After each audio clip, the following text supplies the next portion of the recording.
नमस्कार, आप देख रहे हैं बिग फाइट लाइव और आपके साथ मैं हूं श्वेता मिश्रा अवस्थी। विधानसभा जहां जनता द्वारा चुने हुए विधायक पहुंचते हैं और जनता से जुड़े मुद्दों को उठाते हैं ताकि सरकार जनता के हितों को ध्यान में रखकर फैसले ले सके। लेकिन राजस्थान विधानसभा आज अखाड़े जैसी नजर आई, जहां हंगामा ही हंगामा देखने को मिला।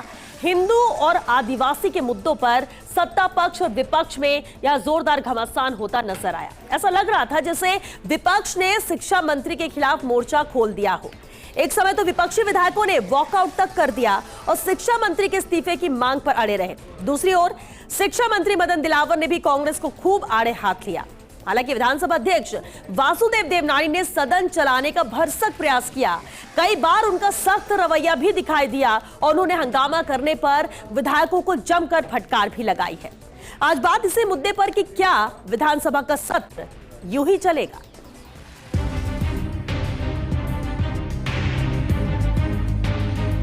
हम इस आज की बची हुई कार्रवाई का बहिर्गमन करते हैं।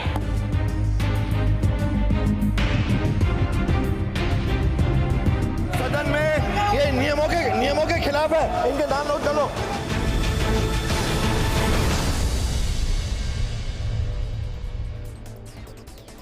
और जो इस खास मुद्दे पर चर्चा के लिए खास मेहमान हमारे साथ जुड़ चुके हैं, सबसे पहले उनसे रूबरू करा दे आपको। हमारे साथ है बीजेपी विधायक गोपाल शर्मा जी। बहुत स्वागत है गोपाल जी आपका हमारे इस खास चर्चा में। हमारे साथ है कांग्रेस विधायक रामकेश मीणा जी। रामकेश जी आपका भी बहुत स्वागत है बिग फाइट लाइव में। और साथ ही चर्चा में शामिल हुए राजनीतिक विश्लेषक मिथिलेश जैमिनी जी। मिथिलेश जी आपका भी बहुत स्वागत है, क्योंकि बेहद अहम मुद्दा है। विधानसभा का सत्र यहाँ पर जारी है, लेकिन शुरुआत गोपाल जी आपसे ही करते हैं। सत्र जिस तरह से चला, उम्मीदें बहुत होती हैं जब विधानसभा का सत्र चलता है। किन मुद्दों को लेकर चर्चा विधायक करेंगे, क्योंकि विधायक जनप्रतिनिधि होते हैं, लोगों के बहुत सारी उम्मीदें उनसे होती हैं। लेकिन सत्र में जिस तरह से हंगामा हुआ, तो सवाल एक ही है कि क्या वाकई में सत्र विधानसभा के ऐसे ही चलेंगे? ऐसे चलना नहीं चाहिए जी। मेरे समय आवाज डिस्टर्ब कर रही है। जी सर, आप अपनी बात पूरी कीजिए। ऐसा होना नहीं चाहिए, दुर्भाग्यपूर्ण है जी। लेकिन अगर कोई तय कर ले कि मेरे को 2 और 2 4 मानना ही नहीं है, तो इसका कोई इलाज भी नहीं है। यानी आप ये कह रहे हैं कि विपक्ष की मंशा ही थी कि यहाँ पर हंगामा करना है, यहाँ पर विरोध करना है, सत्र चलने नहीं देना, इसलिए ये स्थिति बनी। कल भी कर सकते थे। हाँ। हंगामा खड़ा करने के लिए कोई निश्चित समय तो चाहिए नहीं, लेकिन अपने यहाँ तो कहते हैं कि हंगामा खड़ा करना मेरा मकसद नहीं, मेरी कोशिश है कि सूरत बदलनी चाहिए। तो हंगामा खड़ा करने का मतलब ही है कि हमारी सूरत बदलने का इरादा नहीं है। लेकिन गोपाल जी, क्या वाकई में आपको लगता है कि जो मुद्दे उठाए जा रहे हैं, बीएपी को लेकर बात की जाए, आदिवासी को लेकर बात की जाए, या फिर मदन दिलावर के उस बयान को लेकर जिससे हंगामा हो रहा था, इसके बाद राहुल गांधी के बयान को लेकर बीजेपी आ जाती है कि हिंदुओं का यहाँ पर उनको हिंसक कहा जा रहा है, क्या वाकई में जरूरत थी इन सब की? क्या आपको लगता है कि इसमें चर्चा होनी चाहिए, या फिर इस बात को उठाने के बाद इसको शांत भी हो जाना चाहिए, मामले से दूसरे मुद्दे पर जाना चाहिए था? देखिए, मूल रूप से ये समझना चाहिए कि भारत के किसी भी स्थान पर अगर हिंदू अल्पमत में हुआ है तो वह देश से अलग हो गया हिस्सा, चाहे वो पाकिस्तान हो, बांग्लादेश हो, अफगानिस्तान हो। उसी तरह की कोशिश इस समय चल रही है या साजिश चल रही है। इसका कारण है कि जब वोट से नहीं जीत सकते तो बंटवारे से जीते हैं। 1920 के अंदर जब जनगणना हुई और उसमें बंगाल और पंजाब दोनों में मुस्लिम काफ़ी संख्या में थे, तो इसका परिणाम निकला कि पाकिस्तान बनाने की मांग तेज हुई। तो इसी तरह से जब ये साबित हो गया कि 3 बार से लगातार चुनाव हो रहे हैं और कांग्रेस की तो ये अधिकतम है, 101 सीटें जो आई हैं अभी, तो कहीं कोई गुंजाइश नहीं है। ऐसी स्थिति के अंदर देश को बांटने की कोशिश आज तक नहीं हुआ कि कोई ये कहे कि हिंदू हिंसक है या हिंदू असली है। यानी आप सीधे सीधे बंटवारा कर रहे हैं। हमसे कोई पूछे तो हम कहेंगे कि मुसलमानों में आतंकवादी हो सकते हैं, मुसलमानों में अराजकतावादी भी हो सकते हैं, आईएस से जुड़े हुए लोग भी मुसलमान हो सकते हैं, लेकिन क्या संपूर्ण मुस्लिम समाज को कहा जा सकता है? लेकिन जब सीधे सीधे ये कहा जाए कि हिंदू दो तरह के हैं, एक असली है और एक हिंसक है, तो आप तो कोई भी हिंदू नहीं है। ठीक है। आपके तो पिताजी भी पता नहीं पिताजी के पिताजी नहीं थे। तो लेकिन इस तरह की बातें करना ये बड़ी विचित्र स्थिति लगती है। ठीक है, रामकेश मीणा जी भी हमारे साथ हैं, कांग्रेस के विधायक हैं। रामकेश जी, आप क्योंकि पहले भी रहे हैं विधानसभा में, कार्रवाई होती है, सरकार आपकी हो या फिर सरकार अब बीजेपी की है, लेकिन सवाल ये कि जिस मुद्दे को लेकर लगातार न सिर्फ हंगामा हुआ बल्कि कार्रवाई को बायकॉट करके भी आप लोग बाहर चले गए, ये क्या इतना, और अगर माफी मांगने को लेकर अड़े रहे, अब आज की कार्रवाई के बाद तो लोगों के जहन में तो ये सवाल उठेगा, खासतौर से राजस्थान की जनता जिन्होंने आप लोगों को भेजा है, कि क्या वाकई में विधानसभा के अंदर हमें सब यही देखने को मिलेगा? देखिए श्वेता जी, ये बीजेपी का प्रायोजित एजेंडा था और जो शिक्षा मंत्री जी ने जो बयान दिया आदिवासियों के संबंध में, कोई उसका रिलेशन नहीं था कि वो आदिवासियों के डीएनए टेस्ट की बात करें, आदिवासियों का बाप कौन है इसका पता लगाने की बात करें। मामला कुछ और था और उन्होंने चला करके ये बयान दिया। लेकिन वो तो बीएपी है, बीएपी से मतलब नहीं है। हाँ। बीएपी से मतलब नहीं है, मामला बीएपी का हो सकता है वो, लेकिन उनका जो बयान था वो पूरे राजस्थान के ही नहीं पूरे देश के आदिवासियों के संबंध में बयान दिया है कि अगर देश के आदिवासी हिंदू नहीं है तो हम उनका डीएनए टेस्ट कराएंगे, उनका बाप कौन है इसका पता लगाएंगे। तो मैं सबसे पहले तो ये जानना चाहता हूं कि शिक्षा मंत्री जी को इस तरह का अधिकार किसने दे दिया कि वो किसी का डीएनए टेस्ट कराएं, किसी संप्रदाय विशेष के बारे में इस तरह टिप्पणी करें। जानबूझ करके आदिवासियों का अपमान करने का काम शिक्षा मंत्री जी ने किया है और इस बात को लेकर के पूरे आदिवासियों में जबरदस्त आक्रोश है। न केवल राजस्थान के आदिवासियों में, पूरे देश के आदिवासियों में आक्रोश है। मैं आपको बताना चाहता हूं, इस देश के आदिवासी यहाँ का मूल निवासी है और उस मूल निवासी के बारे में अगर कोई डीएनए की बात करे, उसके बाप का पता लगाने की बात करे, तो ये घोर निंदनीय है। और इसी बात को मुद्दा बना करके आज हम लोगों ने विधानसभा में अपनी बात रखी थी। अध्यक्ष महोदय ने हमें अनुमति नहीं दी, लेकिन नेता प्रतिपक्ष जूली साहब ने उठाया मामला और डोटासरा साहब ने उठाया और हम लोग यही मांग कर रहे थे कि भाई आप अपने बयान पे कायम हो और अगर आपने ये बयान दिया है तो किस लॉजिक से क्यों आपने ये बयान दिया है, आप इस पे सार्वजनिक रूप से माफी मांगिए और अपना इस्तीफा दीजिए। इस बात को लेकर के हंगामा हुआ और इस हंगामे में कई उल्टी सीधी बातें हुई हैं और शिक्षा मंत्री जी को भी बोलने का मौका मिला। उन्होंने तब भी आदिवासी समाज से कोई माफी मांगना उचित नहीं समझा। मैं ये कह सकता हूं कि आदिवासी समाज है और समय आने पर इस शिक्षा मंत्री जी को भी जवाब देगा और भारतीय जनता पार्टी को भी जवाब देगा। ये बयान उनका बहुत महंगा पड़ेगा, मैं आपके सामने यही कह सकता हूं आज। लेकिन अगर इस तरह से आप लोग बातें कहेंगे कि जवाब देगा तो आदिवासी कहीं उकसाने वाली भी बातें हो जाती हैं। माहौल और जो समुदाय वो शांत रहे, हाँ ठीक है, अगर हो सकता है किसी के बयान से किसी को दुख पहुंचता है या फिर कुछ गलत है तो उस पर बात रखी जा सकती है। हाँ। मैं एक जनरल टॉकिंग में अपन कोई भी बात, कोई इशू, कोई मुद्दा अपन उठा सकते हैं और लोकतंत्र में सबको अपनी बात कहने का अधिकार है। शिक्षा मंत्री जी को भी अपनी बात कहने का अधिकार है, लेकिन ये अधिकार नहीं है कि वो किसी के बाप का पता लगाने के लिए बात करें। ये बयान जो उन्होंने दिया है घोर निंदनीय बयान है। बिल्कुल, और इसलिए कांग्रेस ने इस मुद्दे को उठाया और कांग्रेस ने इसलिए यहाँ पर आज विरोध किया कार्रवाई के दौरान। मिथिलेश जी, अब बार बार माफी मांगने को लेकर बात हो रही थी, मदन दिलावर ने अपनी बात रखी विधानसभा के अंदर भी और बाहर आकर भी मीडिया के सामने, लेकिन माफी नहीं मांगी। उनको ये कोई गलत, उन्होंने कहा कि मेरा कहने का मतलब ये था ही नहीं और मैं उसको शायद गलत नहीं लगा होगा। लेकिन जिस तरह से बातें हो रही है, जिस तरह से इस बयान को लिया जा रहा है, मिथिलेश जी बीच में एक बात मैं एक सेकंड के लिए कहना चाहता हूं कि मदन दिलावर जी ने ये कहा कि नहीं कहा, ये क्या साबित हो गया? दूसरी बात, क्या मदन दिलावर जी माफी मांग लेंगे तो कुछ भ्रष्ट कांग्रेसियों के माफ कर देने से अगर उनकी गलती रही है तो क्या आदिवासियों की जिम्मेदारी लेगी कांग्रेस? किस चीज की माफी, जब कोई घटना ही नहीं घटी? मोदी जी ने हमेशा कहा। आप कैसे हिंदुओं की, आप जैसे बात कर रहे हैं, आप हिंदुओं मैं तो का कैसे टोका ही नहीं ठेका ले रखा आपको, आपने? मैंने तो टोका ही नहीं। नहीं सुनिए, आपने हिंदुओं का कैसे ठेका ले रखा? आप बोल ही नहीं पाएंगे। बीजेपी मैं ले रहा हूं ठेका। सारा आदिवासी समाज, हिंदुओं का ठेका ले रखा है। सारा आदिवासी समाज, ठेका लेने वाले, सारा आदिवासी समाज हिंदुओं के ठेकेदार बन सिर्फ रहे हो। हिंदू देवताओं की पूजा करता है।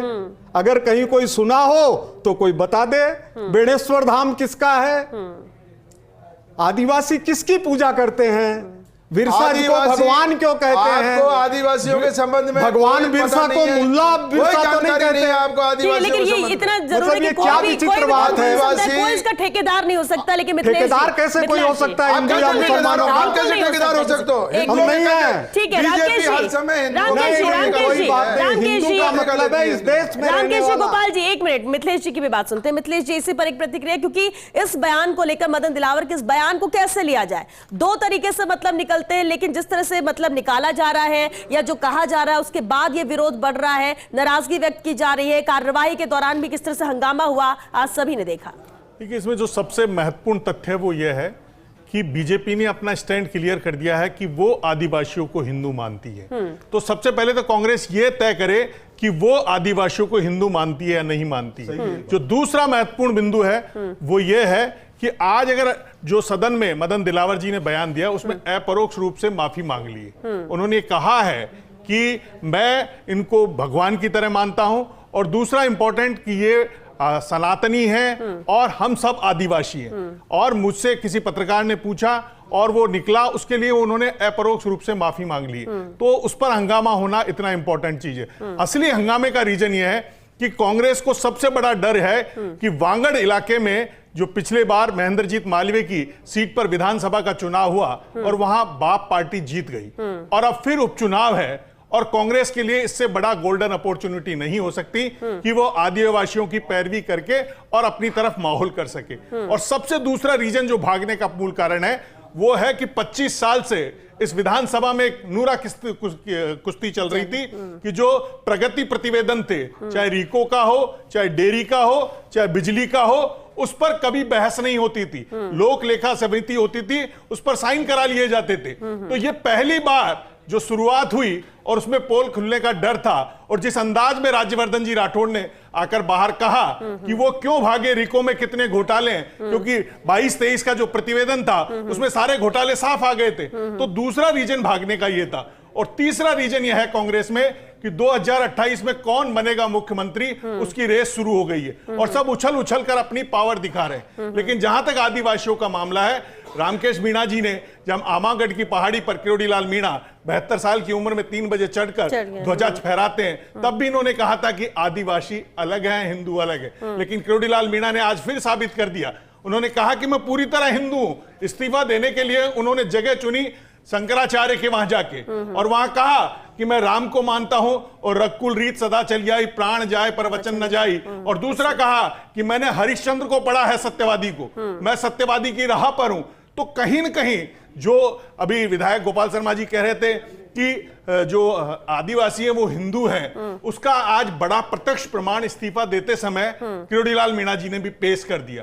अब जो महाराष्ट्र का एक फैसला है, जिसकी बार बार कहते हैं कि महाराष्ट्र हाई कोर्ट ने कहा है कि आदिवासी अलग हैं, वो एक अलग विषय है। लेकिन ये निश्चित रूप से जो मदन दिलावर जी हैं, उनके द्वारा किसी के लिए भी डीएनए जांच का, क्योंकि वो कोई हाई कोर्ट नहीं है, उन्हें ये अधिकार नहीं है कि किसी के बाप का तथ्य जांच करे। वो निश्चित रूप से लोकतंत्र की है। लेकिन दोनों पार्टियों के लिए सबसे इंपॉर्टेंट चीज है कि हमारी बेरोजगारी दर जून में बढ़कर 9.2 हो गई है, और राज्य हिंदुस्तान की आबादी का सबसे बड़ा हिस्सा 65% हिस्सा 35 वर्ष से कम के हैं, उन पर चर्चा होनी चाहिए। बड़ी बड़ी बात आपने कही, जो पॉइंट्स भी आपने रखे। रामकेश जी पहले इस पर जवाब चाहेंगे, क्योंकि कांग्रेस इसलिए आदिवासी की हितैषी बन रही है क्योंकि चुनाव के मद्देनजर फायदे को लेकर जो बात अभी मिथिलेश जी ने कही। मैं मिथिलेश जी से ये जानना चाह रहा हूं जी, किरोड़ीलाल जी ने कुछ भी कह दिया, वो बार बार अपना स्टैंड कहते हैं कि भाई मैं हिंदू हूं।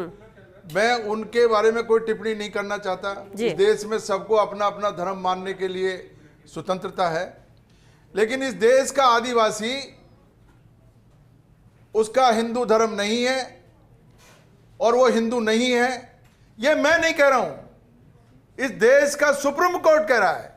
सुप्रीम कोर्ट के 16 फैसले आ चुके हैं और 16 फैसलों में माननीय सुप्रीम कोर्ट ने यह कहा है हिंदू कोई धर्म नहीं है, हिंदू वे ऑफ लाइफ है और आदिवासियों के ऊपर हिंदू धर्म लागू नहीं होता, हिंदू उत्तराधिकार कानून हम पे लागू नहीं होता, हिंदू मैरिज एक्ट हम पे लागू नहीं होता है।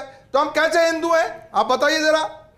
लेकिन आप सुप्रीम कोर्ट से बड़े हैं क्या? ठीक है। जब सुप्रीम कोर्ट में इसकी व्याख्या हो चुकी है, इसकी समीक्षा हो चुकी है और कॉन्स्टिट्यूशन में हमारा अलग से प्रावधान है, बिल्कुल क्लियर कट उसका उसमें जो है ठीक है संविधान रामकेश जी, में लिखा आपने एक हुआ बार है। फिर साफ तो कह दिया ऐसे कि में हिंदू नहीं आदिवासी। आदिवासियों चलिए को जबरन हिंदू बनाने का ठीक है। जो काम किया जा रहा है, कोई नहीं कर रहा है, बीजेपी आदिवासी के ऊपर उनको जानबूझ जो करके इस काम को समझना है करने जो में करना है लगी करे, हुई लेकिन शांतिप्रिय तरीके से सब रहे, किसी एक दूसरे पर मुद्दा न बनाए, आदिवासी को ही नहीं, मुद्दा बना के शांतिपूर्ण कोई तरीके से दूसरा रहने फायदा का ना कोई उठाए। हिंसा नहीं कर रहा है यहाँ, हाँ। लेकिन जानबूझ करके आइडियोलॉजी को उस पर थोपना और ठीक है। इसीलिए ठीक है। शिक्षा मंत्री जी ने ये जो बयान दिया है ये पूरी बीजेपी का बयान मानता हूं मैं इसको। चलिए ठीक है, जवाब भी ले लेते हैं ना माननीय रामकेश मुख्यमंत्री जी, से हमने यही जवाब ले अनुरोध लेते हैं। किया है गोपाल जी इस पर या कुछ तो कह आप रहे हैं, इससे सहमति व्यक्त ठीक है करें रामकेश जी, या फिर इनका शिक्षा मंत्री चलिए जी का ठीक है, इस्तीफा लिया जाए। ठीक है रामकेश जी, गोपाल जी इस पर कुछ कहना चाह रहे हैं। देखिए, गोपाल जी, रामकेश जी की बात का मैं पूरी तरह से समर्थन करता हूं।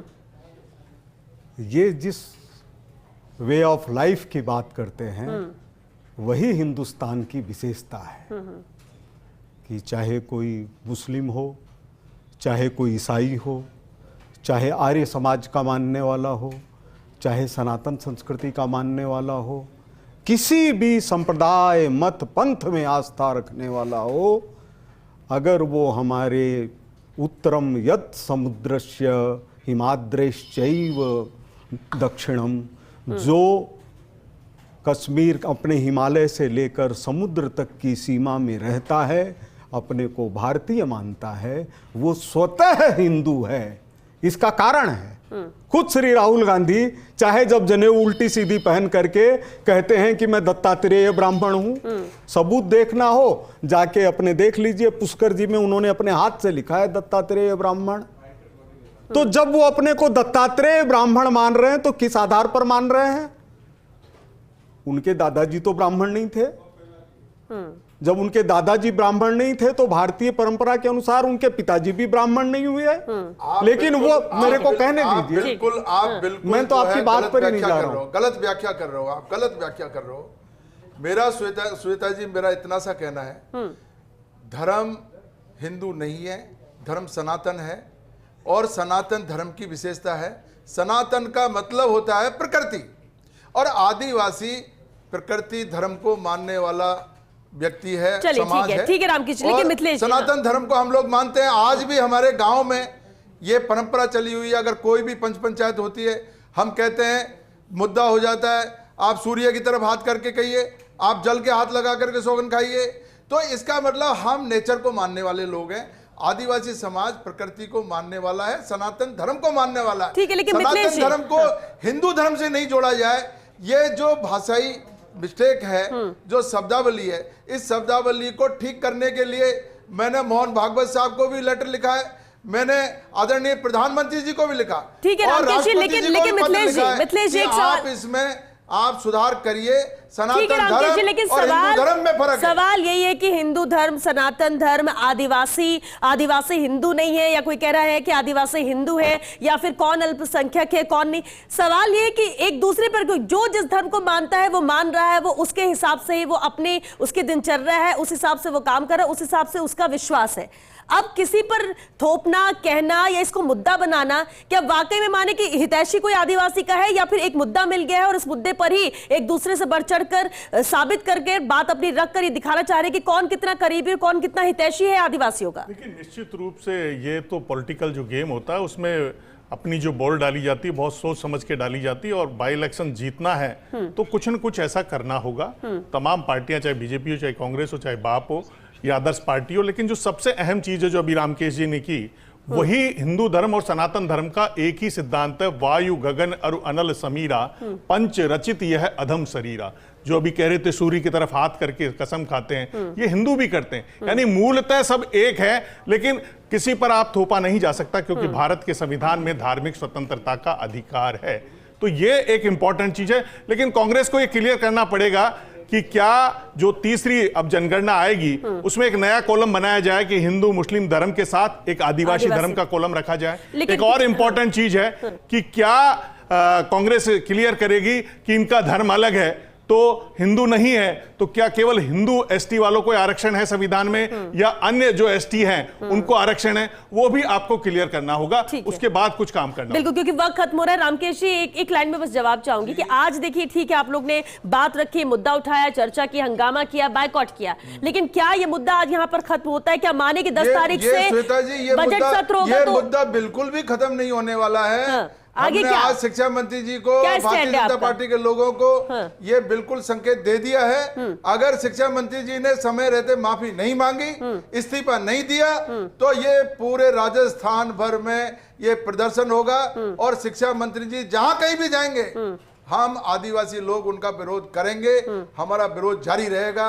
और शिक्षा मंत्री जी ने जो जबरन आज भी कहा है कि आदिवासी हिंदू थे, हिंदू है, हिंदू रहेंगे, ठीक है, यानी आप कह रहे हैं कि कांग्रेस का स्टैंड क्लियर है, कांग्रेस हमको हिंदू बनाने की बात नहीं कर रहे। रामकेश जी आप कह रहे अपने बयान पे आकर ठीक है, रामकेश जी एक सेकंड क्योंकि वक्त खत्म हो रहा है, आप कह रहे हैं कि स्टैंड कांग्रेस का क्लियर है, आगे भी ये विरोध ऐसे ही जारी रहेगा। गोपाल जी, बीजेपी का क्या स्टैंड रहेगा? कि ये गिरगिटी कांग्रेस जिसने इमरजेंसी के अंदर बस्तर के आदिवासी महाराजा को हत्या करने का काम किया था, हत्या का काम किया था, क्या वो माफी मांगने को तैयार है? क्या वो माफी मांगने को तैयार है? क्या भारत नहीं जानता कि बस्तर के महाराजा की हत्या हुई थी? अगर रामकेश जी पुराने एमएलए हैं तो इस बात को जानते होंगे कि मेवाड़ में आदिवासियों की सुनियोजित हत्या के बाद, जिसमें पुलिस मौजूद थी, हरदेव जोशी पूर्व मुख्यमंत्री के रूप में कांग्रेस की सरकार रहते हुए दौरा करके आए थे और सदन में रोने लग गए, कुछ भी कर ले, सदन में रोने लग गए थे। सब चीजें हो सकती कांग्रेस का इतना अत्याचार, जिस तरीके का भाषाई अपमान आपने किया है, पच नहीं रहा है, का भाषाई अपमान अभी शिक्षा मंत्री जी ये पच नहीं रहा है। इस देश में देश की आदिवासी महिला इतिहास इस बात का राष्ट्रपति है, राजस्थान में ऐसा कभी नहीं हुआ। क्या कांग्रेस को कभी आदिवासी महिला नहीं नजर आई? अब तक की जो है पहचान करने के लिए और शब्दों में एक आखिरी बात मैं बताता हूं उतनी कम है कि आप लोग अगर कोई अधिकार नहीं है कि वो आदिवासियों के बाप के लिए फर्स्ट इंडिया के श्रोताओं से कहना है कि एक बार अगर पुरानी प्रोसीडिंग्स देखेंगे विधानसभा की तो सबसे बड़ी शिकायत ये होती थी कि कांग्रेस के राज में आदिवासियों की पीठ पर ईंट रख करके मुर्गा बनाया जाता था और आरोप क्या होता था? मुर्गी की चोरी कर ली और बकरी की चोरी कर ली। इसको भैरव सिंह जी शेखावत ने रुकवाया। अगर ये प्रोसीडिंग्स बिल्कुल, क्योंकि मुद्दा ऐसा है, चर्चा जितनी की जाए कम है, क्योंकि वक्त खत्म हो चुका है। उम्र के नाते, गोपाल जी, समझदारी गोपाल जी, रामकेश जी, बहुत शुक्रिया इस चर्चा में शामिल होने के लिए। मिथिलेश जी आपका बहुत शुक्रिया इस चर्चा में शामिल होने के लिए। देखिए अपनी बात यहाँ पर बीजेपी विधायक और कांग्रेस विधायक दोनों रखी, लेकिन इतना जरूर है कि ये लग रहा था कि शायद आज ये मुद्दा यहाँ पर खत्म हो जाएगा, लेकिन विरोध सिर्फ इस बात को कहना यही कि आगे भी ये जारी रहेगा जब तक कि माफी नहीं मांगते हैं शिक्षा मंत्री मदन दिलावर। हालांकि कहना यही है कि बीजेपी की तरफ से कि कोई माफी वाली बात यहाँ पर है ही नहीं, अपनी बात यहाँ पर रखी गई है और ऐसे में चर्चा हो चुकी है। देखना होगा कि वाकई में विधानसभा की कार्रवाई जब 10 तारीख से शुरू होगी, जब बजट पेश होगा, जब बजट सत्र चलेगा, तो क्या वाकई में विधानसभा की कार्रवाई यूं ही चलेगी, यानी हंगामे की भेंट चढ़ेगी, या वाकई में कोई सार्थक चर्चा भी होती है? यह दिलचस्प रहेगा और प्रदेश की जनता इसका इंतजार भी कर रही है। चलिए इसी के साथ बिग फाइट लाइव में आज के लिए बस इतना ही। दीजिए इजाजत, नमस्कार। लेकिन